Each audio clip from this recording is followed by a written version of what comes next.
Hi there. Hey, everybody. Thanks for joining us today. We've got another great live broadcast for you with Theory of Change. And just wanted to remind everybody before we get started here that Theory of Change is part of the Flux community.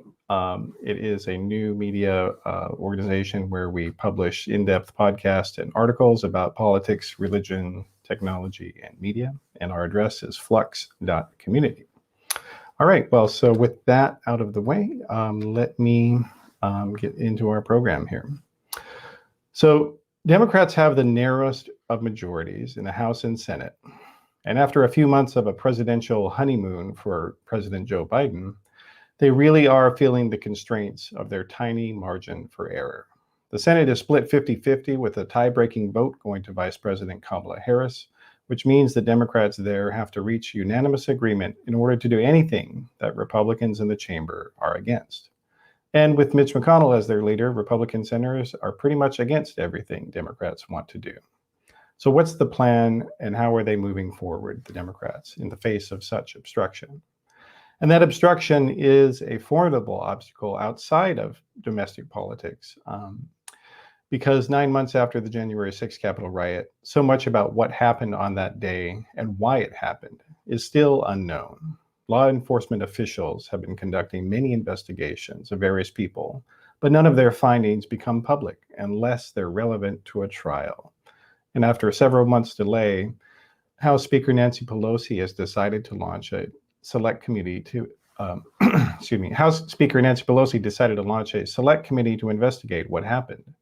So joining me today to talk about all this is Greg Sargent. He's an opinion columnist with the Washington Post and a blogger there as well. And prior to that, he wrote for the American Prospect and Talking Points Memo and New York Magazine. And he's also the author of a book that came out a few years ago called An Uncivil War, Taking Back Our Democracy in an Age of Trumpian Disinformation and Thunderdome Politics. So thanks for being here, Greg. Oh, hold on. Sorry, you're mute. Sorry, let's do that again. Thanks for being here, Greg. Thanks for having me on. All right. Well, so yeah, there's a lot going on right now in our politics. And, a lot of it kind of goes back to that Mitch McConnell figured out that presidents get blamed for any dysfunction in Congress, no matter who is the cause of it. And right now, Biden's approval rating is underwater, as they say in the polling business. He's at 49% disapprove and 45% approve. So how is that pretty much, do you think what's happening here for Democrats? They're at a log jam and they have to get through it somehow. Yeah, I think your point about Mitch McConnell's core insight, which by the way goes back to to the Obama years, is really right on and very important.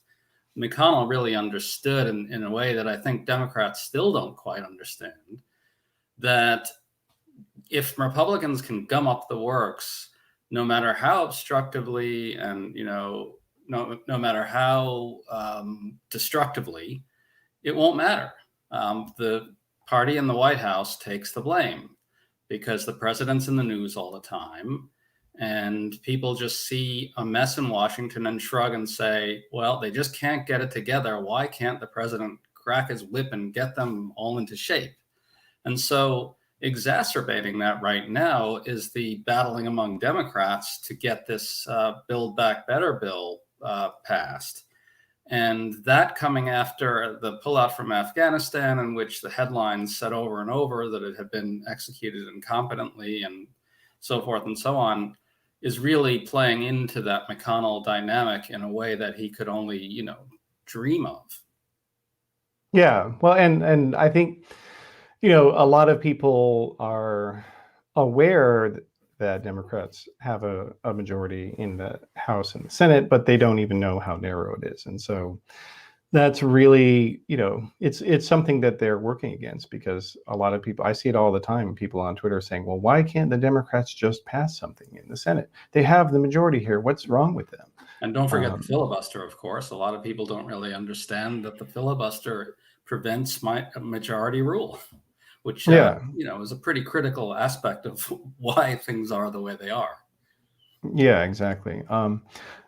And I did want to remind everybody watching the stream here that if you guys did have any questions for Greg or myself, you're welcome to post them on whatever platform you're watching the show on right now. And and I'm sorry, just as a little production note, Greg, if you could retweet the link I sent you in the private chat here, so we can get your Twitter followers to take part in the conversation, that'd be great. I think I see it. Okay, great. And while he's doing that, yeah, so I'm going to just go to a column here that Greg published yesterday over at the Post, and we'll have it in the show notes. But basically, the headline of the column is Manchin and Sinema, meaning Joe Manchin and Kyrsten Sinema, are forcing truly terrible choices on Democrats. And basically, what you're saying here in the column, Greg, is that the Democrats in the Senate there, the two kind of more conservative-leaning Democrats, apparently, they're trying to force Democrats to choose between two of their big priorities. So can you talk about what these two priorities are first, and what what sure. these I mean, we choices don't really know what the choice will end up being in the end. What we do know is that Manchin and Sinema are essentially arbitrarily saying that they just want the cost lower.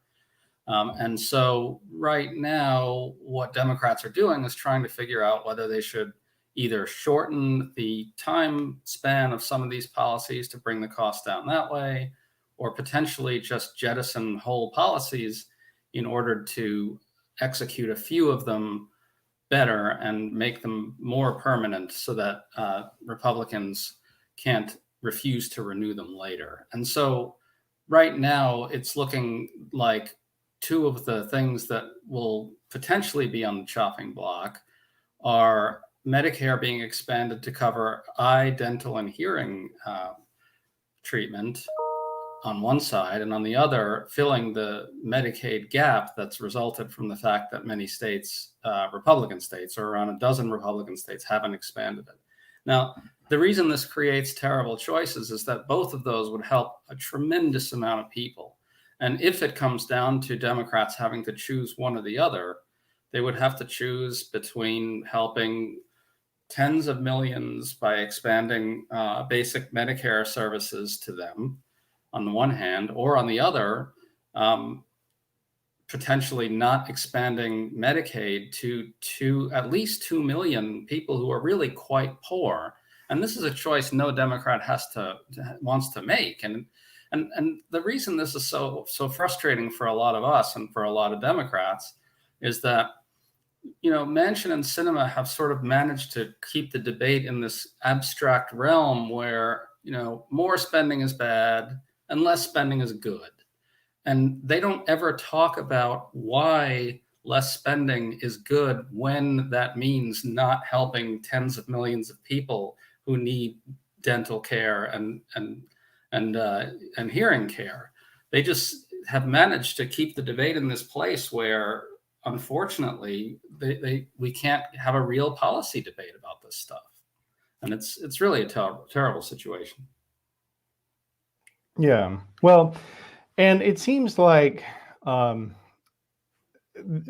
few years ago, there was a study that came out that showed that when you look at what politicians think about the voters that they represent, they seem to see them as far more conservative than they actually are. And it was interesting that not only did Republicans think that, but also Democrats thought that as well. Did you happen to see that study? Do you remember what I'm talking about? I don't know if I saw that particular study, but I'm definitely aware of the phenomenon you're talking about. Okay, yeah. So, and basically, the thesis behind that was it was kind of related to an earlier study which showed that public policy outcomes that we have in America are not really linked to voter sentiment. They're linked to large donors' sentiment. And so my personal synthesis of those two is that because a lot of politicians don't really regularly interface with the public, they don't know what the public thinks about things. And the people that they predominantly are talking to, and seems like in the case of Kyrsten Sinema, the only people she talks to outside of her actual, congressional colleagues are people at fundraisers. And, so they don't seem to want these policies. Can I just point out how incredible it is, how the degree to which she's just flaunting this stuff is really quite extraordinary, and I think is contributing to a lot of the real frustration with her and frankly the bafflement about what she stands for. Nobody seems to know. I mean, she keeps putting out these statements and signals that, yeah, I'm actually, contrary to what you've heard, I've told Democrats exactly what I want, and I've told the White House exactly what I want. It's like, okay, tell us. Nothing. Mm-hmm. Well, what does the White House say to those statements that she's not negotiating in the press and that she has told them what she wants? What does the White House say to that? So the White House is understandably being really cautious about this stuff, right? Like, I mean, as you pointed out at the outset, one of the absolutely critical things about this situation is the narrowness of Democratic majorities. So in a situation where one senator like Kyrsten Sinema can bring the entire Biden agenda crashing down, then they really can't kind of frontally engage in the press about something like that. And what they'll say privately is that there are discussions are ongoing. She has signal stuff. Sometimes what they'll say is we think some of the reporting's a little off on her position. We don't think she's drawn as hard a line as she has, which is very encouraging to hear. And I do think actually there is something to the idea that we should take some of this reporting with a grain of salt. Mm-hmm.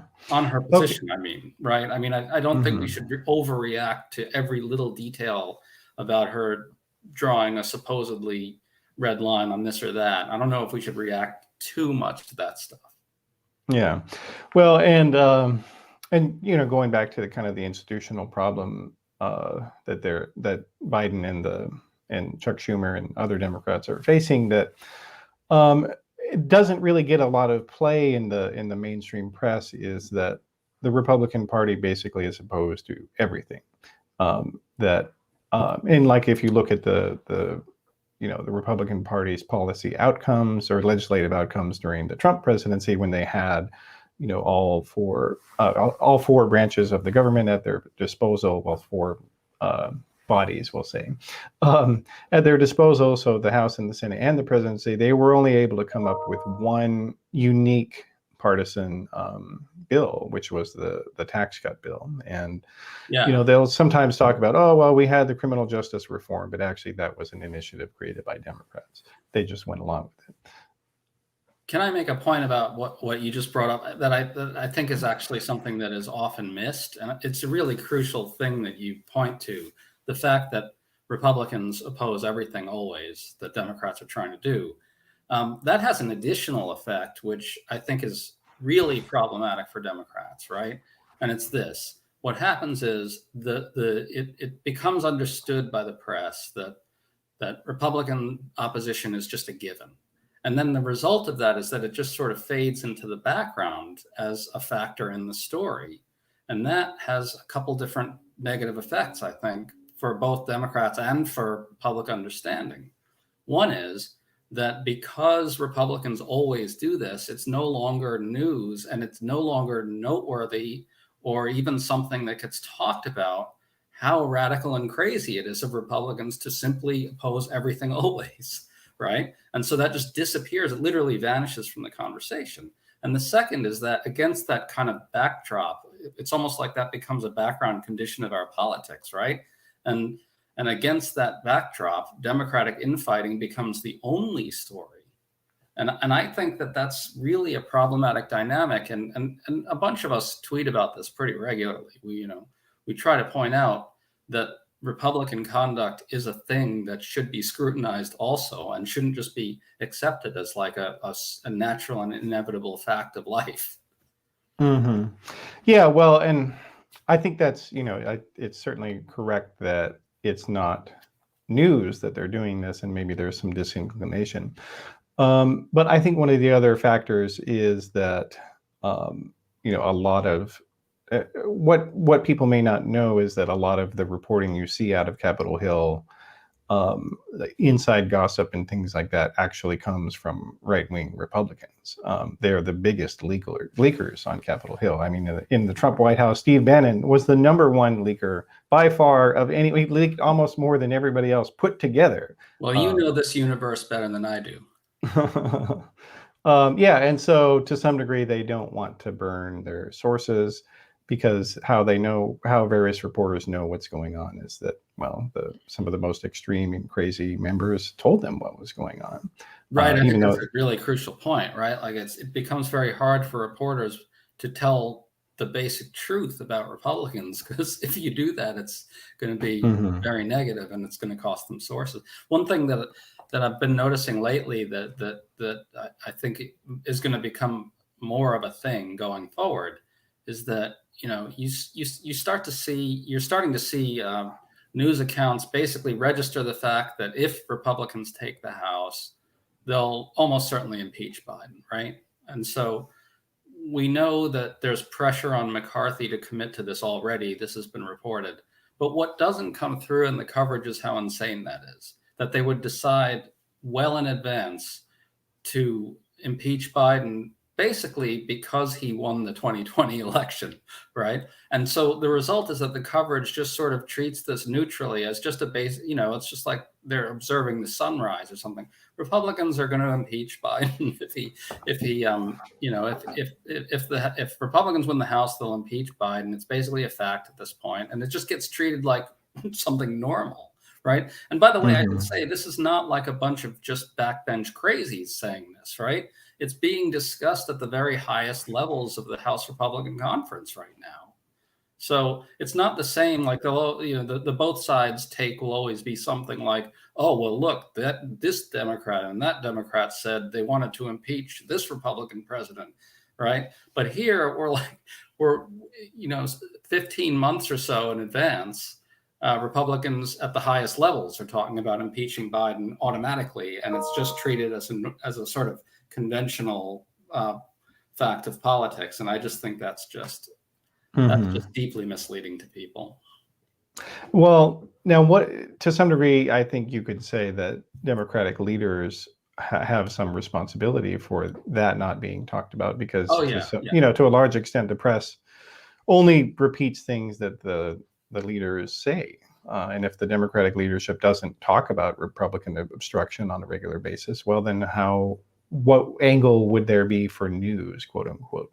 100%. I think that's a really important point. And it's one that a bunch of us have kind of made regularly, which is that, both the press and Democrats have a responsibility to level with the public about what's happening with the Republican Party now.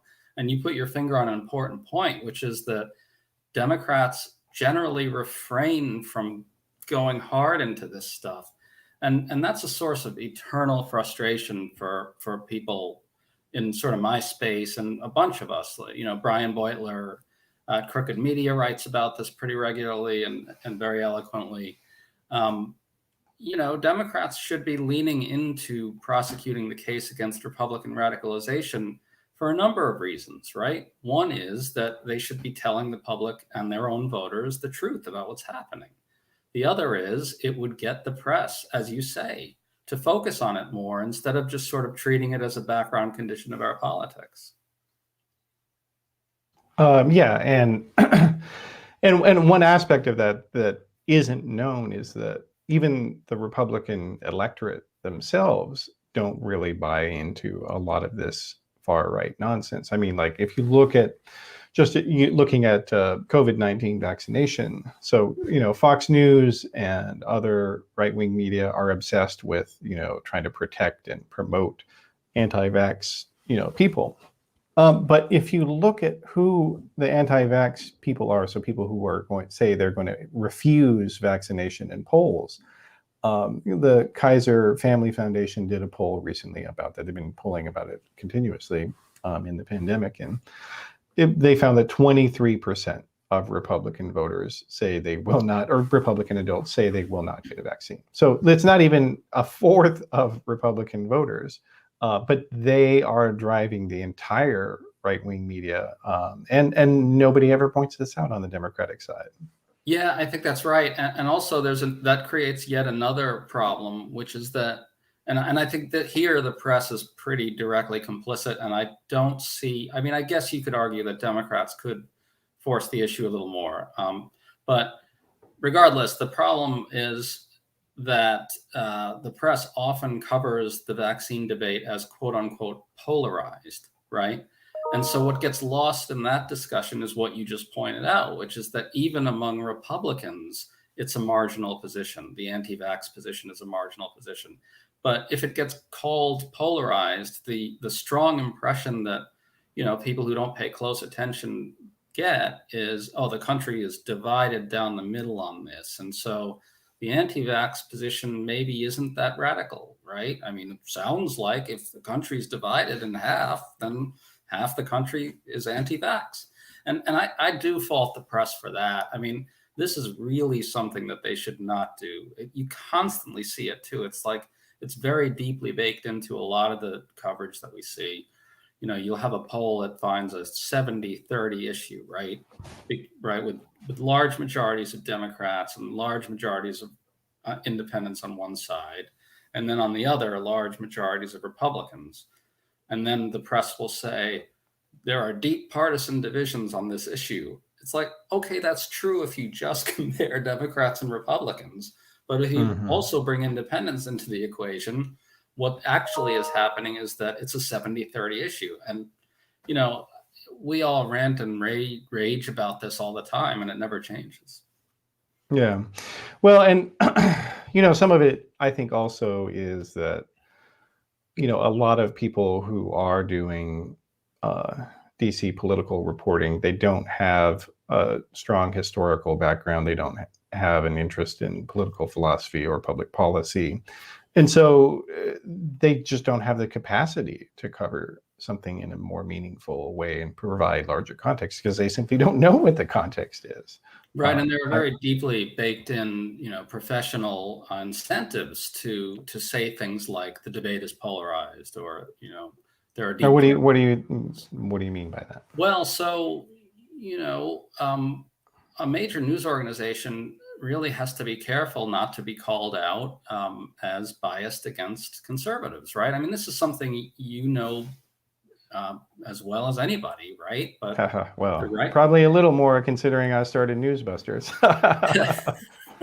Well, I mean, I'd love to hear from you on this, actually. I mean, as I wrote about in my book, the right has spent 50 years softening this ground up, right? I mean, that story. Tell it to us from the inside. All right. Well, so yeah. So originally, the press kind of so going back to, let's say, before Franklin Roosevelt and before the press basically was just a stenography service. So they would show up, they would say whatever the person said who was the president. And then there were also partisan controlled newspapers. So you had, literally the Springfield Republican or the, Arkansas Democrat, et cetera. And over time, the people who owned these newspapers decided, well, why should we restrict ourselves to just one audience? And so they decided, well, we're going to be a newspaper for everyone. And so we want both Democrats and Republicans to read it. So that's how the mainstream press kind of got started. Then after Roosevelt came along and started doing a lot of New Deal policies, which were extremely popular, you had a faction of people who were linked to various big businesses and whatnot who really hated these policies, even though they were they were so popular that, the West part of the Western part of the United States, which was historically always Republican, had started electing Democrats, and that was never seen before.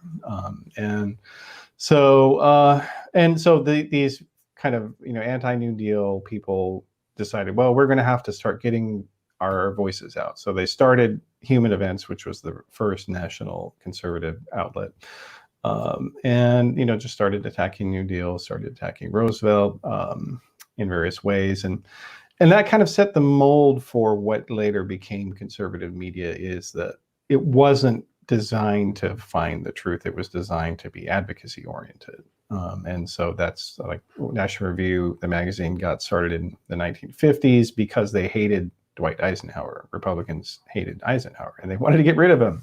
And this was, even though Eisenhower was literally the last, universally beloved figure in American politics. It hasn't been one since president with that kind of, sustained love for him. And but they hated him. And so they basically they wanted to demand that the mainstream press relay their viewpoints. And so, that's what they started doing. And to some degree, it was true in the sense that it's kind of a paradox because conservatives didn't have policies. They just didn't have them. So this idea that this is something new of Republicans being against something or everything, it's not true. It's actually how they were from the very beginning. Like their education policy for a long time was, get rid of the Department of Education. That's our policy. And their policy on Social Security, get rid of Social Security. Their policy on Medicare, get rid of it. Like that was the attitude. And right, so blow up the whole New Deal regime. That's right, and then blow off the Great Society when it came along with Johnson, and so but it kind of created this problem for them in that because they had no policies, they couldn't really,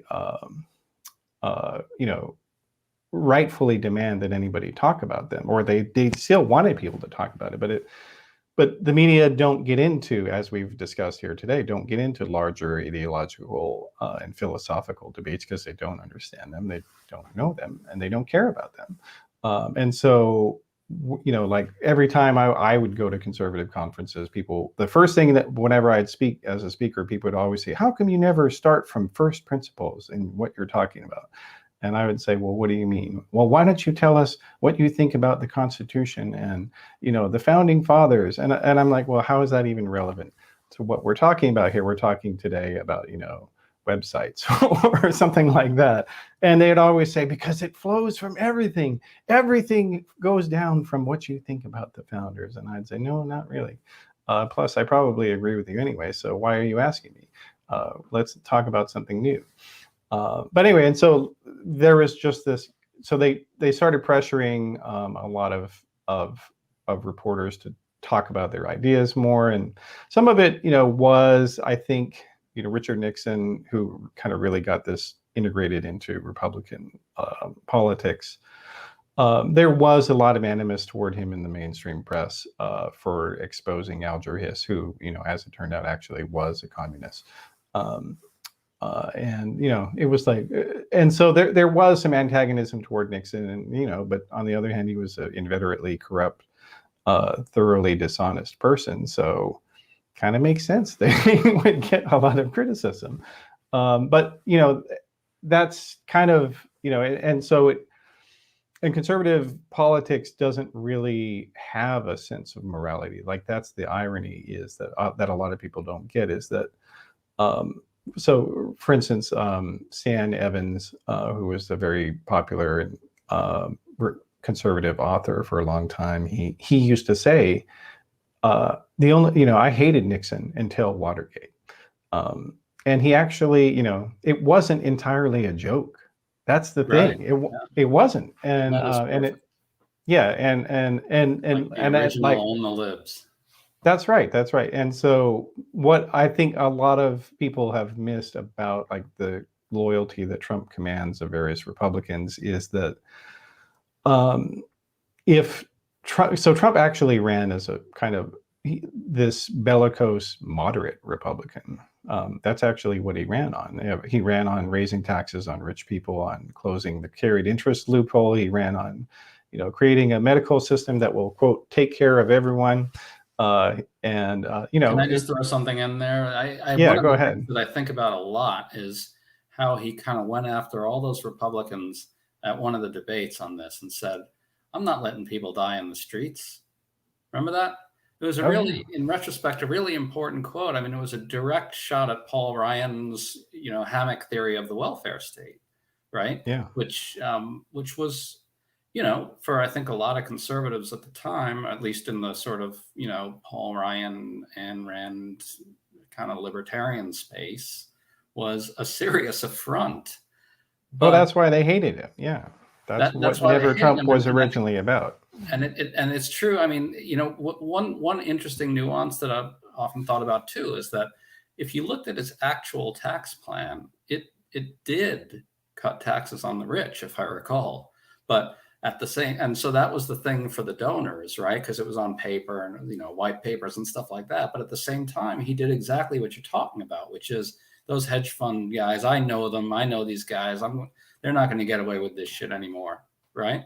And it was really an interesting straddle, and it was really striking how quickly he sold that out. Yeah, well, and as president. and a lot of it is that there was for a long time there was a moderate Republican policy shop that shops that existed out there. There was the Rapone Society, and and other people who worked in the bureaucracy in bipartisan fashions, like Daniel Patrick Moynihan, who worked for Richard Nixon, who was a Democrat. They existed, but basically moderate Republicans got canceled. Like that's the thing that I just love about this whole cancel culture discussion is conservative Republicans invented cancel culture. They're the ones who started all of it.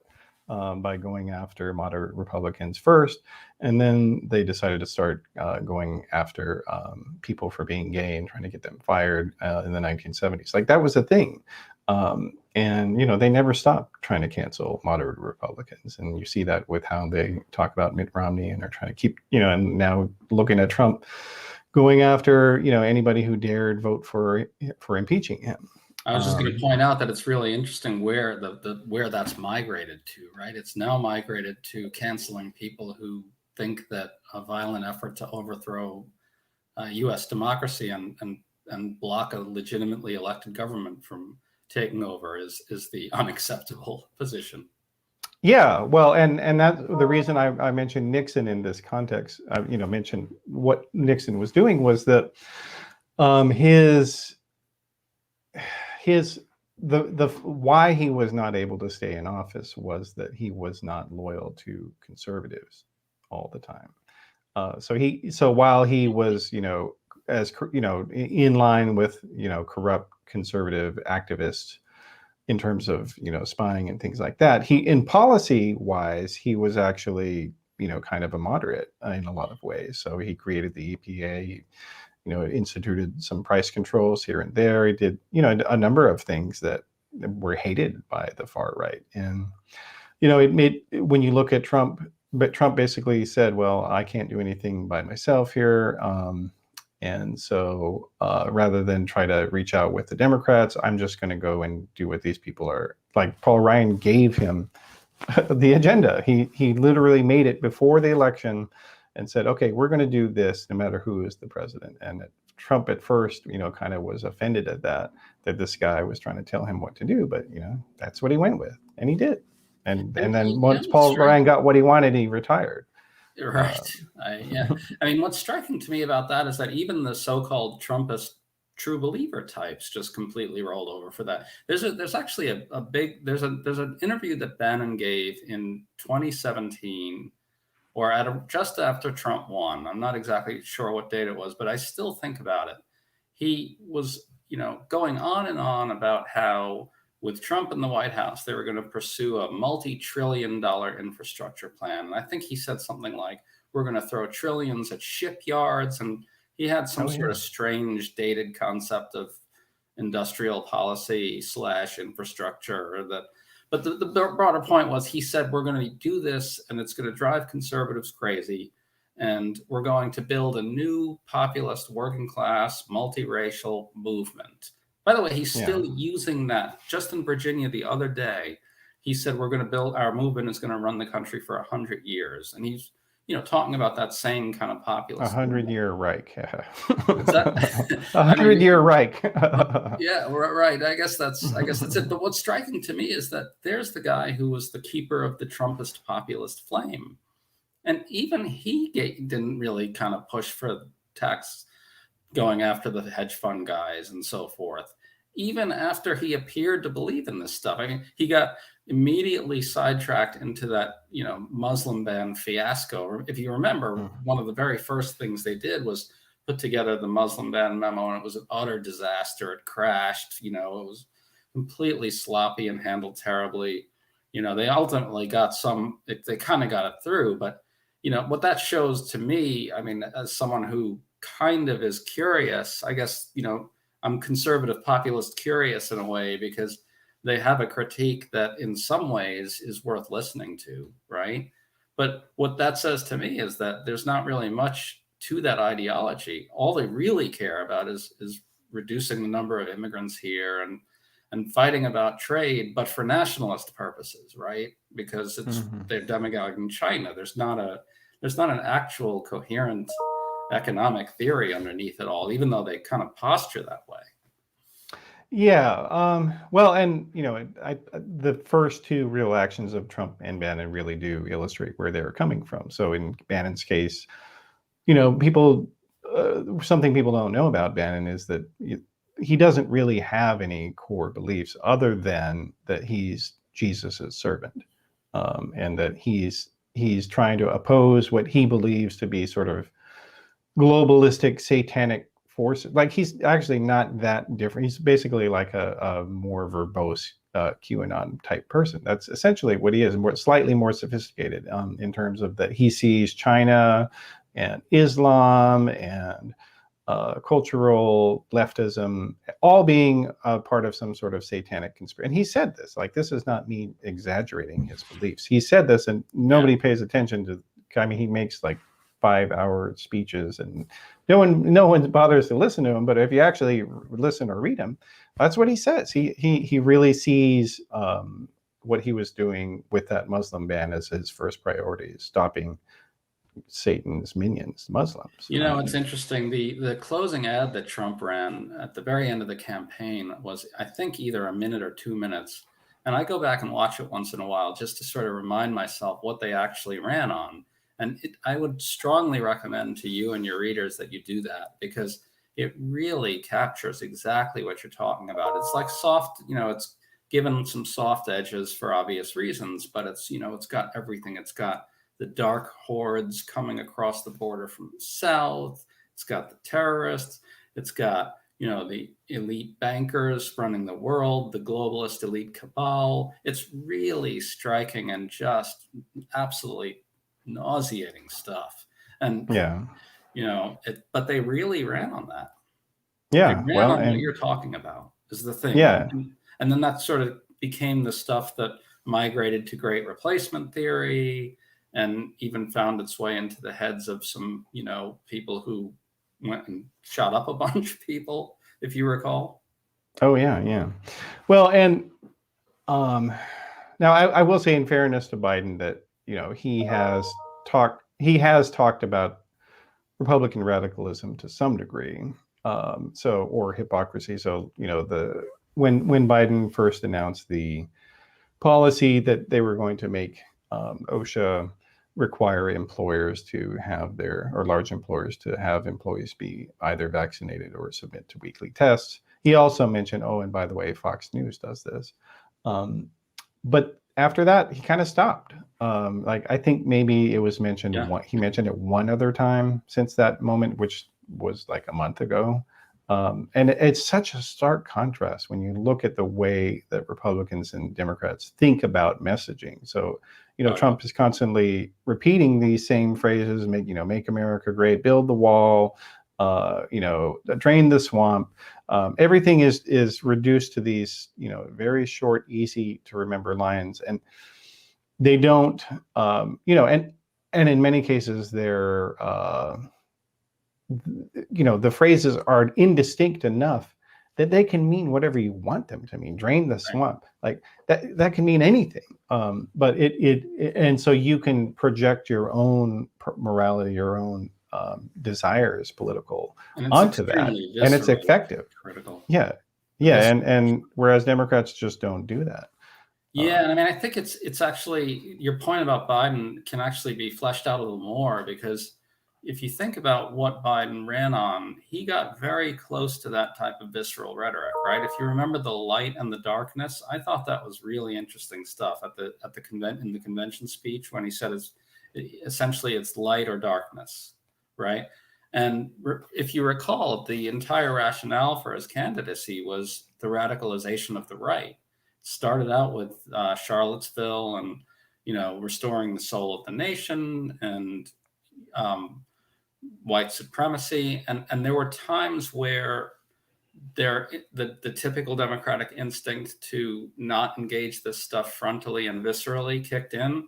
But when they were really on the defensive over the police protests, right, when there was some unrest and when Trump and Republicans were really going hard over defund the police and stuff, they got back to that place where the entire campaign was about Republican radicalization and how dangerous and dark it is, right? By running ads that really pushed back hard. So they stood by the protests, disavowed defund the police, but critically, they ran some really hard-hitting stuff, which essentially painted Trump and white supremacist violence as the real threat to law and order.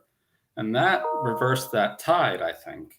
And when Democrats can figure out how to really take this stuff on in a visceral way and essentially say, you know what, they're the dangerous radicals. Just look at these, lunatics rioting in the streets and driving their trucks, to run Biden off the road. That's when they can really, I think, take the steam out of that type of visceral right-wing politics that you're talking about. Yeah. Well, and I guess one of the other ways to do that, and just sorry, and as a production thing, your email is buzzing here and there. Is there any way you can close that tab there? Oh, yeah, that you sure. got there. Yeah, so sorry to the audio listeners. I'll have to try to cut those out to some degree. Greg gets lots of emails, as everybody can see. Yes, I don't do too many of these, so. Oh, okay. Well, yeah. But one of the other ways of stopping some of this radicalism is taking away some of the legal methods that were used, and that's something that you've been writing a lot about. So yes. Let's talk about that, man. Let's talk about that. So give us the background first with John Eastman and what he was doing and how people are trying to counteract that. Oh, you want to talk about John Eastman? I was thinking you were talking about debt limit, but yeah, John Eastman. I mean, so John Eastman wrote the now infamous Trump coup memo, which outlined a quote unquote, superficially legal way that Mike Pence could simply ignore federal law by declaring the Electoral Count Act unconstitutional, and then could use his supposedly unilateral power given to him by the 12th Amendment to essentially not count the legitimate Biden electors and make Trump the president. And interestingly, there's been a lot of analysis of this that's pointed out that it's a terrible legal reading. But as far as I can tell, the Claremont Institute, of which John Eastman is a big part, and you'll know very well, hasn't really disavowed the underlying legal theory there, and neither has Eastman. And there's some new reporting that's just out, which says that Mike Pence's top advisors were much more forceful in saying that that legal theory was complete bunk than we had previously known. Now, I'm a little skeptical of that because other reporting says that they took it very seriously and they tried to make it true. But, the fact that Pence's people now want it to be understood that they saw this as an entirely illegitimate legal theory from top to bottom, I think should create an opening for all of us to kind of get more conservative legal types on the record saying this. Let's just kill that zombie legal theory right now, because plenty of Republicans are clearly open to doing whatever it takes to overturn an election in 2024 and maybe later. And so whatever ways that we can find to cut off any pathways to that, I think we should be jumping at. Yeah. Well, and now there is actual legislation.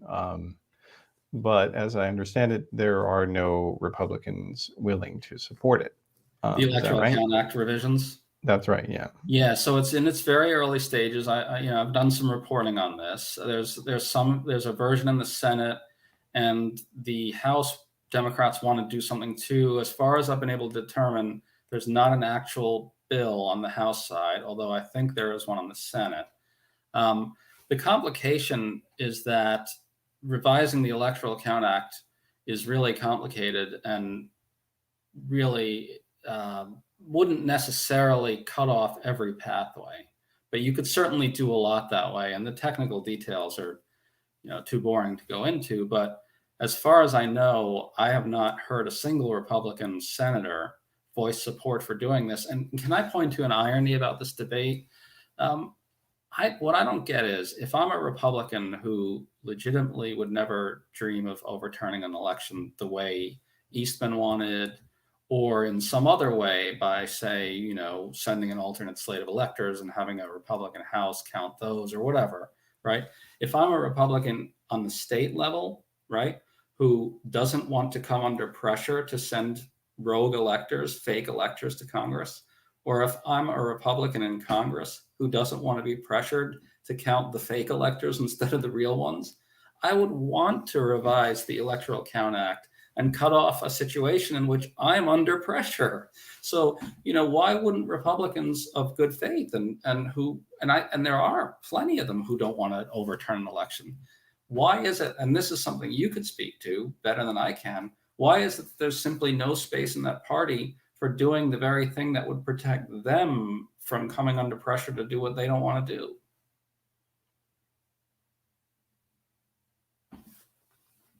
Well, yeah, I would say that the reason they don't do that is that basically Republican politicians only think about their primaries.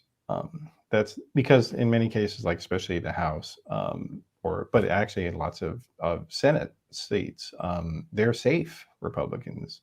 So Democrats are going to have a hard time running somebody in Wyoming or somebody in Idaho or Utah or whatever. And so the primary is the only thing that really matters to them. And so for that reason, they're constantly afraid of being overthrown in a primary by some, far right lunatic. I mean, you can just go through the list. I mean, there are so many Republicans over the decades who have been thrown out. So, for instance, Bob Bennett, who was a long-serving senator from Utah, was, voted out in the primary by Mike Lee.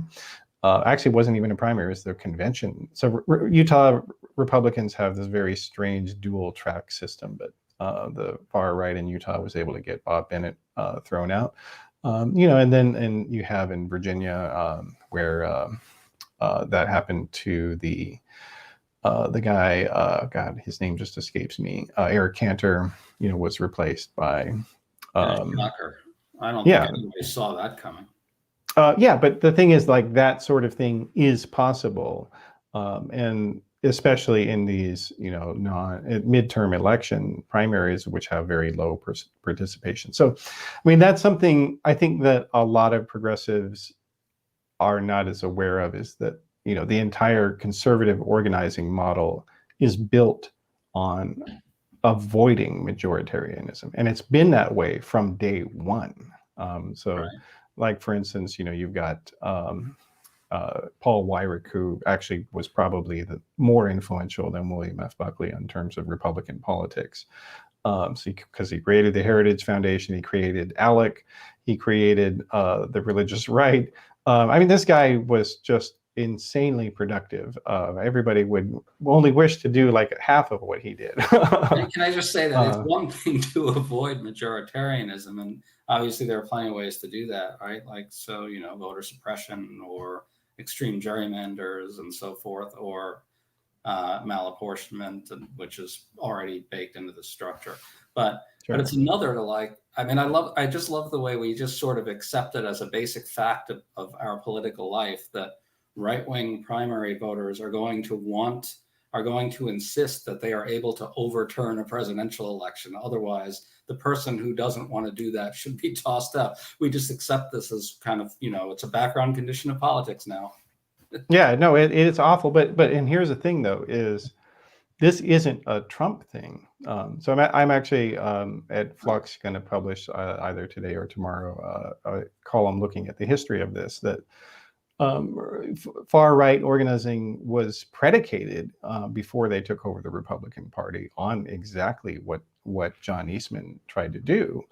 So the Strom Thurmond 1948 Dixiecrat candidacy, where segregationist Democrats who later became Republicans, decided, well, we don't like what this pro-civil rights stuff is. We're going to start our own party and they literally took it over the Democratic Party in the South. In a lot of states, literally, there was no Democratic presidential nominee. So it wasn't even a third party.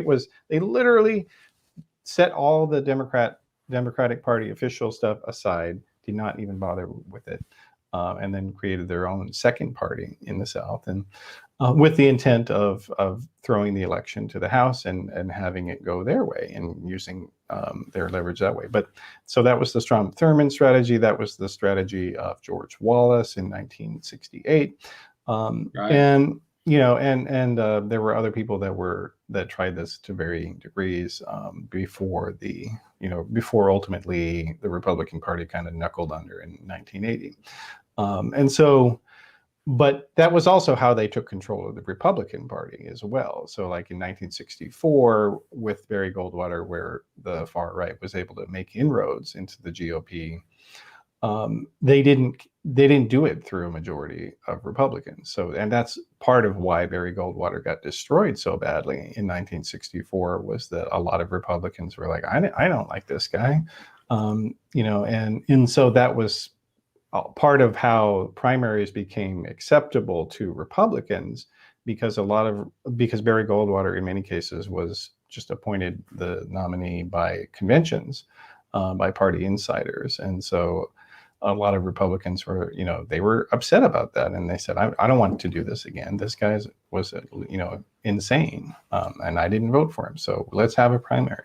And something kind of similar happened with in the Democratic Party, but not quite as people didn't see it as an invasive action. But so that's kind of. But anyway, so that's a long way of saying that majoritarianism has always been optional to conservatives in the United States, and it's because, well, their program, is fundamentally anti-democratic, and it's. But the thing is, because this history isn't talked about, as you said, that people don't know it, and so like if you ask the average Republican voter, do you know that your party wants to eliminate the Department of Education? Do you know that your party wants to throw, 10 million people off of Medicaid? Do you know that? And they don't know that. There was actually this made the rounds. I think it was during the Romney-Ryan ticket, but some Democratic groups aligned with the Democratic Party actually focus grouped on some of this. And one of the things that emerged was that voters didn't believe that Romney and Ryan had the position that they actually had. Yeah. Well, because you never hear about it. On the safety net in particular, when they were told the Republican Party wants to deeply cut taxes on the rich and then slash the safety net to ribbons. And they didn't put it that way. They told them what the actual policy were, right? And they didn't believe it. And they benefit from that. It's fun, it's kind of interesting, because that's sort of like a way in which extreme radicalization actually fortifies itself, almost perversely, isn't it? Yeah, basically that.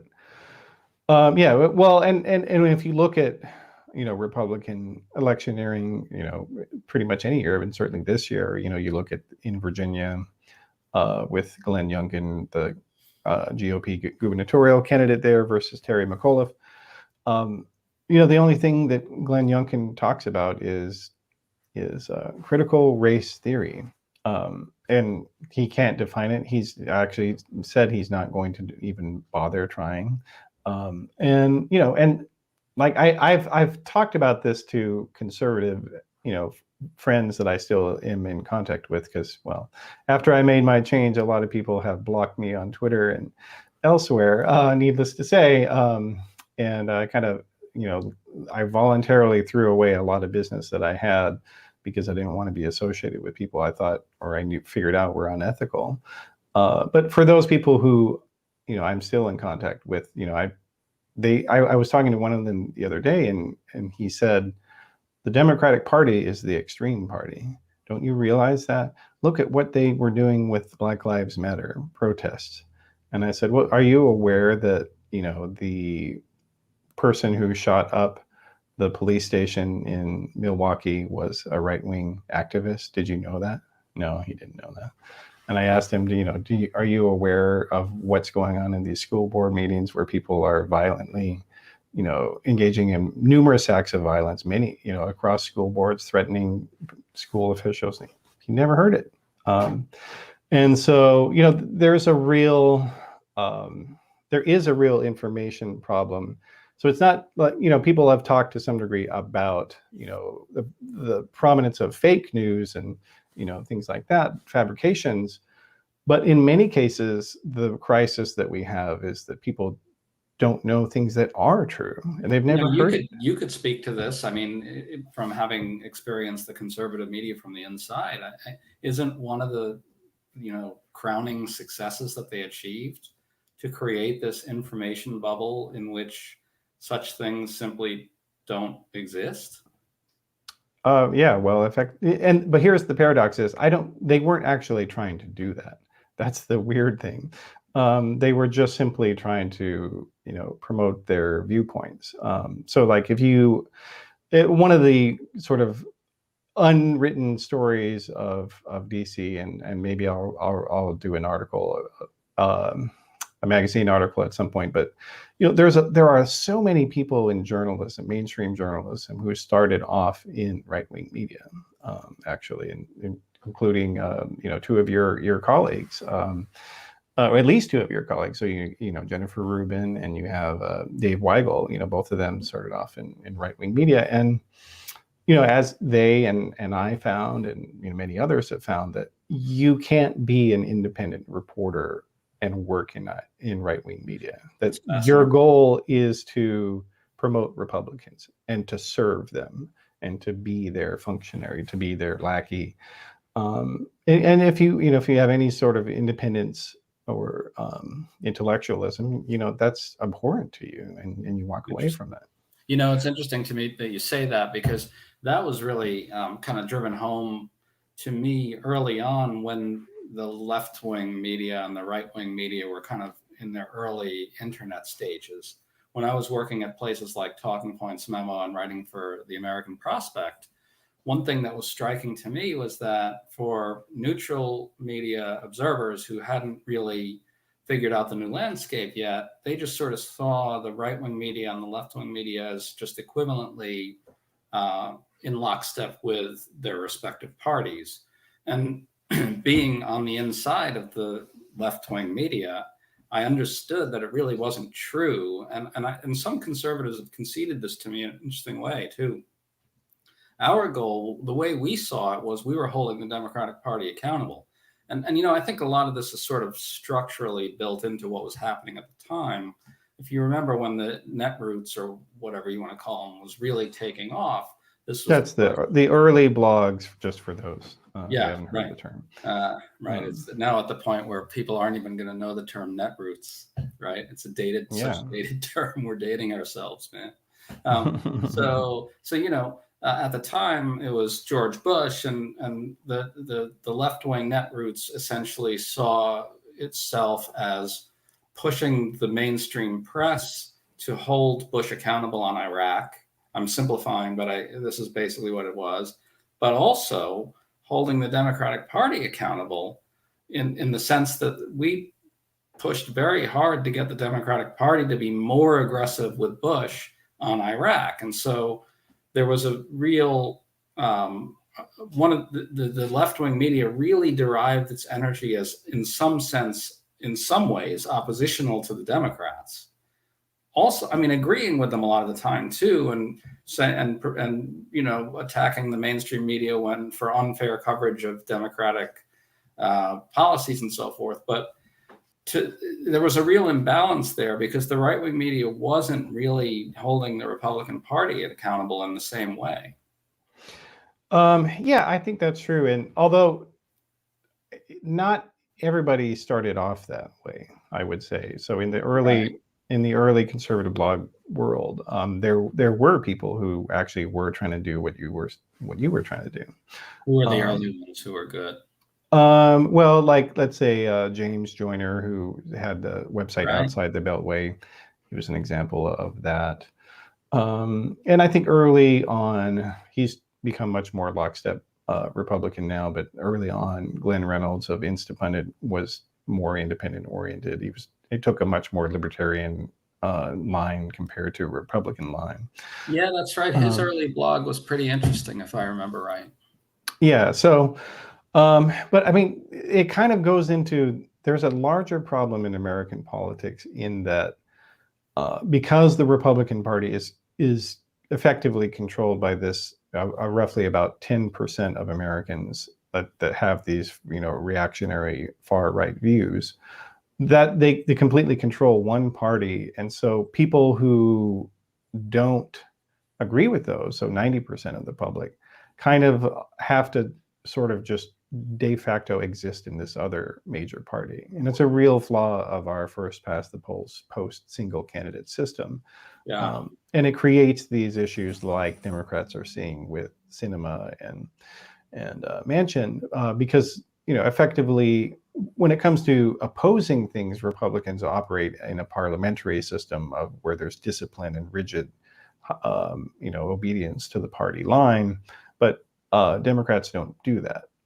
And so it makes it a lot harder for Democrats to do something positive. And in fact, their case to the public is, well, we make government work, unlike these other guys. So it creates this fundamental issue. And, I think ultimately what may be the long-term solution for that is for people to get into Republican politics. And do it as anti-conservative, so as moderate, because moderate Republicans do exist, but they have no method of organizing and no money, and so basically you have this party that's is mentally dead, and it's a zombie that's kind of eating America. I'll tell you, I'm very interested in what some of these never Trumpers are doing for kind of this reason. I know everybody on the liberal side mocks them and just sort of says, LOL, Cheney is a warmonger. Why would you listen to her about democracy? Or LOL, Adam Kinzinger voted against the, Democratic Voting Rights Act. And so why? Or Romney voted against the debt ceiling.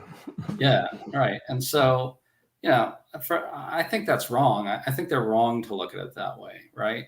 To me, we want people like Liz Cheney and Adam Kinzinger and Bill Kristol and so forth out there essentially saying, you know what, we can't overturn legitimate democratic outcomes. And a party that does that is not a legitimate actor in a democracy. And so what they'll tell me is, well, they're undermining voting rights. And so they're still harming democracy. And what I say to that is, okay, that's a disagreement about the rules of political competition. And that I think they're wrong to be pro-voter suppression or at least, anti-voting rights legislation. But at least they will respect the outcome of an election when it happens. And that's, I think we want to encourage more Republicans and I don't know what the right word is even. I mean, aren't they more the real conservatives in a way? Yeah, well, I mean, you could, I think calling what is regarded as conservatism, it's not conservatism, it's reactionary. And, Right. And we keep seeing these linkages between various, like the Freedom Caucus is the furthest right Republican caucus in the House. many of their members have links to, are friends with white nationalists, are friends with neo-Nazis. They promote them. They go to their events. So to call somebody who does that a conservative, is ridiculous. Right. But it's so. I mean, and that's the paradox, though, is that for people who want a stable government that is more responsive to public needs, that it's an emergency situation, but at the same time, people also don't want you to freak out about it, which is, it's weird. Like, how can you have an emergency, but but I guess on the other hand, if there's a fire, you shouldn't be running around and screaming with like your head's, bleeding. So, I mean, that's the situation we're in, kind of, right? And it's all exacerbated by what we started out talking about, which is the press's inability to register that deep asymmetry. Yeah, exactly. All right. Well, I'm sure we could do this for a lot longer, but I don't want to take too much of your time here. So, is there anything that you want to add before we end the show here today that we talked about maybe before, but I didn't ask you today? Well, I would love to ask you how you converted, if I could. Oh, okay. Yeah. Well, so basically, I started off in Mormon as a fundamentalist Mormon, kind of, not like the polygamy kind, but just very strict. And got to the point where I just didn't believe it anymore. But I still had picked up Republican politics from it. And so I quit Mormonism and tried to build space for secular conservatives or non-Christian conservatives. So Muslims, and I supported same-sex marriage and and I also supported abortion before viability.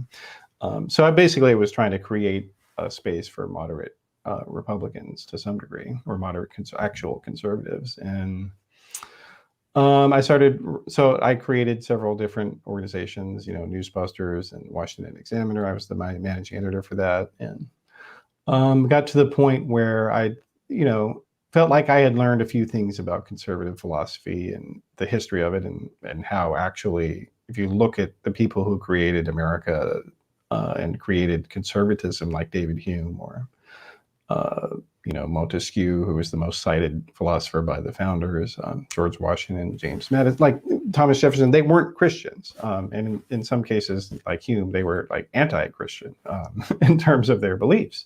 So I started writing a book where I talked about that history and that philosophy, and how Republicans should be open to different perspectives other than white Christians. And I started showing my manuscript to people, because I didn't want them to be a surprise for them, who were, kind of the Family Research Council type Christians, and tell them that, I'm not telling you to go away. I'm telling you to be more tolerant.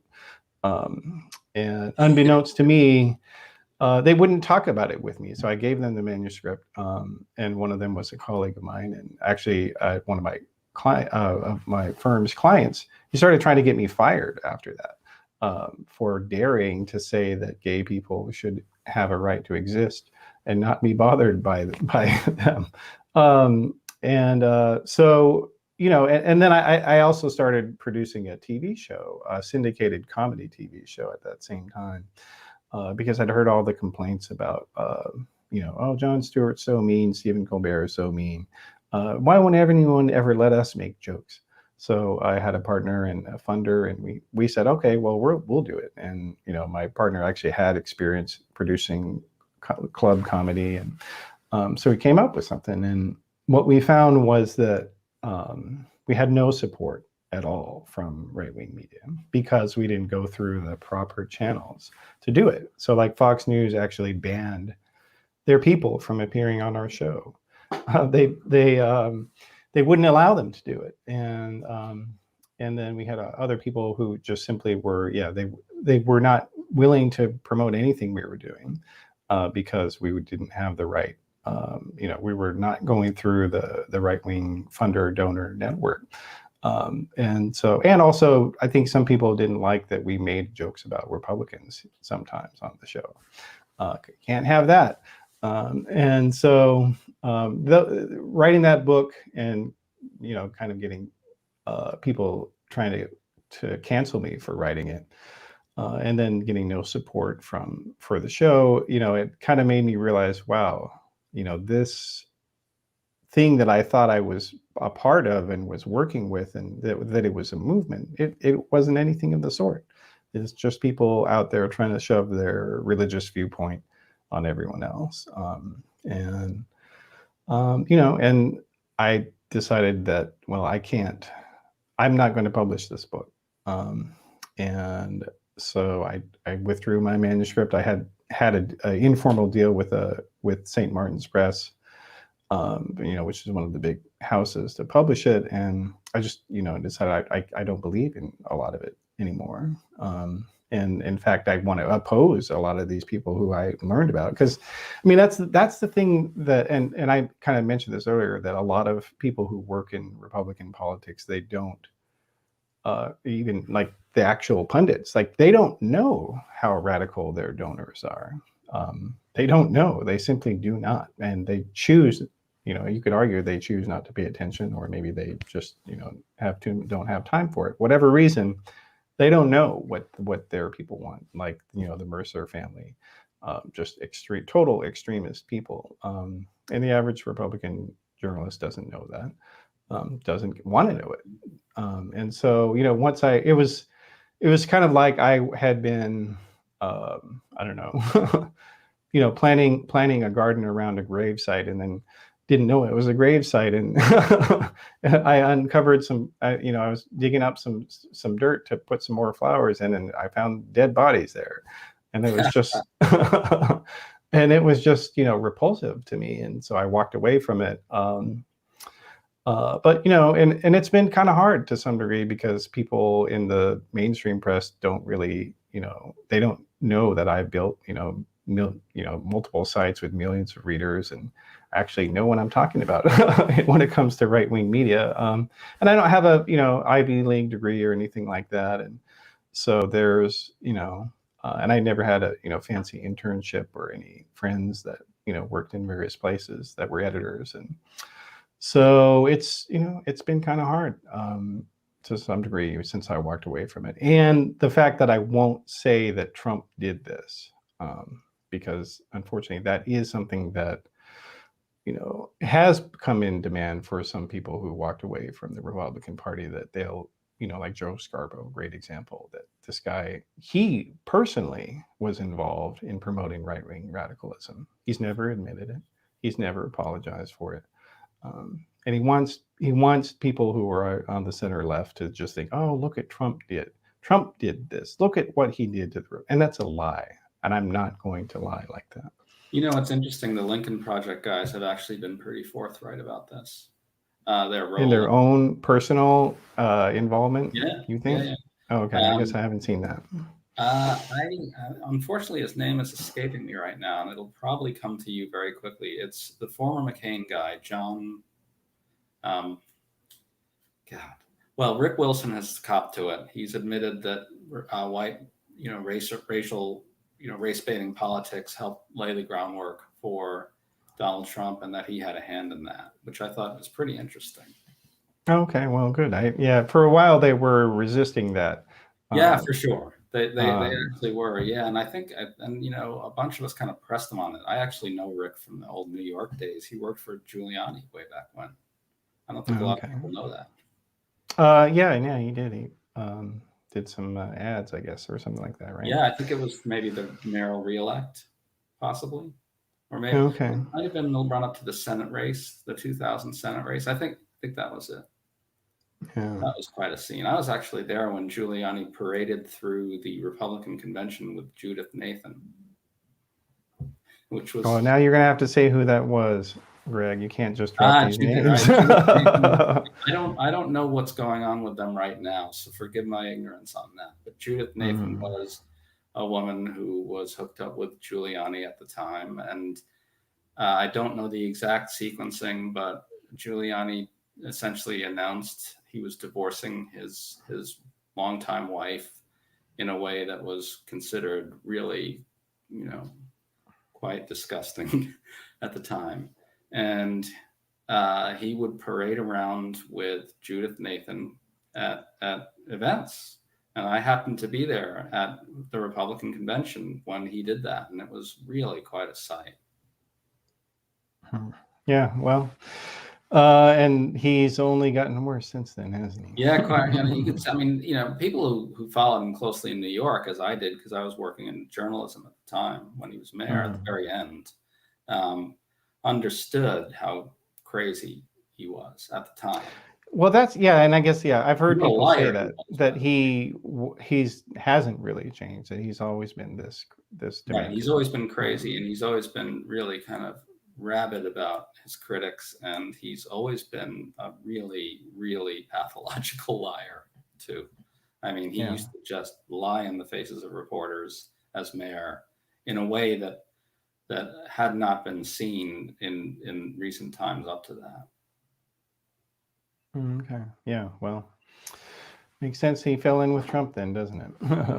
It does. It really does. And I don't even know if he knows how ridiculous his dissent has looked. I'm not sure he's capable of being aware of that. Yeah, probably not. Well, I mean, and certainly not now, considering he basically is doing anything to get money to pay all his legal bills. Doesn't have time to look at himself in the mirror. Yeah. Has anyone figured out how much he got to try and run the Trump scheme to overturn the election? I think he said he got nothing. Actually. Did he say that? Yeah, he said he got. That's why he's kind of upset at Trump for that. Right. Because he told him he was going to bill like $200,000 a week or some ridiculous amount. He was expecting a big payout, right? Yeah, and in the end, got nothing. And but this is classic Trump, though. If his lawyers lose the case, then he doesn't pay him. Why is it that people could have seen Trump do this over and over and over, and somehow think that for them it's going to be different? Well, probably arrogance. Michael Cohen, Trump's former fixer who testified before Congress, and you actually spoke to this in a very fascinating way, I thought. He said something along the lines of, you can't underestimate the power of Trump's charisma. When you're working with him, you feel like you're part of something larger. And I'll just share something that, when I used to talk to Trump back in the day when I worked in New York journalism, and in those days you could just call him up on the phone very easily, right? This was as far as when he was doing all his real estate things. You could just call him up. You called at his office, just called straight to his office. No press people, no John Barron, no nothing, right? And he would get on the phone in 3 seconds every time because he wanted to talk to the press about his projects. He loved it. And he was the same guy, except without that kind of dark edge, which is, I think about this a lot. He was the same kind of fast talking, make it up as you go along, scamming in every possible way he could, repetition, right? Rolling over inconvenient facts. It was the same guy, except without the darkness that we've seen since. Yeah. Well, I don't know where that's come from. Honestly, it probably came from his contact with the far right. Stephen Miller and Bannon, and again, just going back to what I was saying about, this, you have, a group of people who for 50 years have been trying to get rid of things that the public wants. And that seriously warps your morality, I think, to do that. And, and to only care, look at, let's say, even Roger Stone. Like, Roger Stone was always, corrupt and deceitful and whatnot, but he's also become crazy, and from all this, and he wasn't that way. If you knew him earlier in his career, he was, just kind of blasé about everything, that he would be willing to do stuff, anything. But on the other hand, he didn't give a shit about what it was, or he wasn't invested in the outcomes, really. He just wanted money. But now, he literally is Alex Jones's employee. He works for Alex Jones, and he has for a long time. And there's that moral aspect definitely doesn't get talked about. Yeah, I mean, I should probably qualify what I said before about Trump. He was the same kind of. There wasn't that darkness, although there was always that the constant race baiting was always there, right? Because he understood that was. I mean, he did that partly, at least, to kind of play the tabloids in those days, which sort of in New York, when there was that kind of racial divide, and people thrived on those types of stories. He understood that was a way to, get lots of attention and so forth. And I think he probably was racist under it at the time, underneath it all too. But it was never quite as dark somehow. It wasn't white nationalist. It wasn't, I think that's an interesting point about it just being a fundamental fact of having come into contact with the darkness of the far right, man. It's a good thing you got out of that vortex. Yeah, well, I definitely feel better in that sense. But yeah, I mean, because look, I mean, if you're building a movement based on opposing the majority, you have to take your allies anywhere you can find them. Right. And so in the case of Bannon, he knew what he was doing when he started promoting these various white nationalist people. He did that big article. He had his writer Milo Yiannopoulos do that long article, and that article was literally copy edited by neo-Nazis, and Bannon knew it. And so, if you're willing to get in league with that type of person, your moral sense is non-existent, and it does something to you. I think it does. Yeah. So anyway, but yeah, it's been a great conversation, Greg. Thanks for being here, and people can find you on Twitter at the Plumline GS, and of course over on WashingtonPost.com. All right, thanks, and I will just do a little bit of shopkeeping here with the audience. So yeah, as I mentioned at the top, Theory of Change is part of the Flux.community media network, and we have got all kinds of podcasts and articles about the stories you don't hear about in the mainstream press, in terms of right-wing radicalization, and in terms of larger issues in technology and in politics, and bringing in a lot of the history. So I hope everybody can check that out. And if you like what we're doing, we also have a Patreon, patreon.com/discoverflux. So I appreciate everybody joining me here today, and I will see you next time.